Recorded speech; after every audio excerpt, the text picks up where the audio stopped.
Hello বন্ধুরা, নমস্কার। আমি আপনাদের সঙ্গে একটা রেসিপি শেয়ার করছি, খুব ক্রাঞ্চি আর টেস্টি।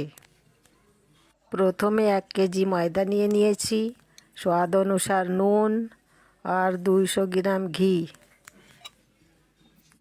ঘিকে ময়দার সঙ্গে ভালো করে মিক্স করে নিয়েছি। দেখো, হাতের মুঠির মধ্যে চলে এসছে। তারপরে অল্প অল্প করে জল ঢেলে আটাটাকে ভালো করে তৈরি করে নিয়েছি, কিন্তু আটাটা একটু শক্ত হতে হবে। তৈরি করার পরে 10 মিনিট রেস্টে রেখে দিয়েছি।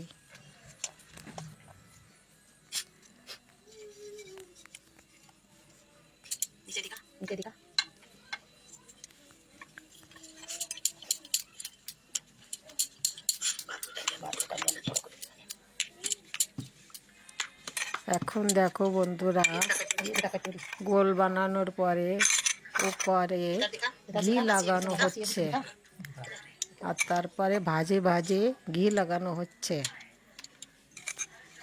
যখন এটা তেলের ভিতরে দেওয়া হবে তখন ওই ভাজে ভাজে ফুলে উঠবে আর ক্রাঞ্চি হবে।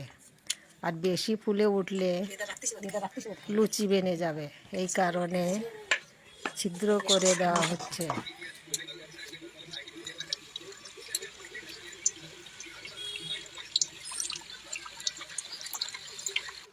ভিডিওটা ভালো লাগলে অবশ্যই লাইক, কমেন্ট ও শেয়ার করে দিবেন।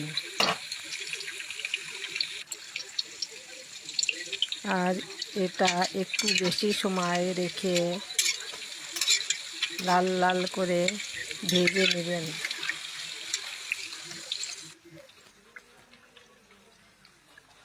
একটু ডিপ তেল হতে হবে, যাতে মাটিগুলো তেলের নিচে যায়। দেখো, এরকম করে লাল লাল করে ভেজে নিবে। আমি লাল লাল করে ভেজে নিয়েছি, খুব ক্রাঞ্চি হয়ে যাবে আর খেতেও সেই স্বাদ।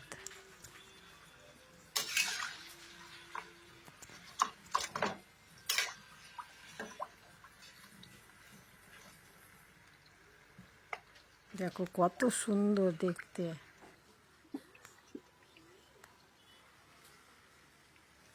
আর এর ভাজে ভাজে দেখো ফুলে উঠেছে আর কত ক্রাঞ্চি। দেখো কত ক্রাঞ্চি। ধন্যবাদ বন্ধু।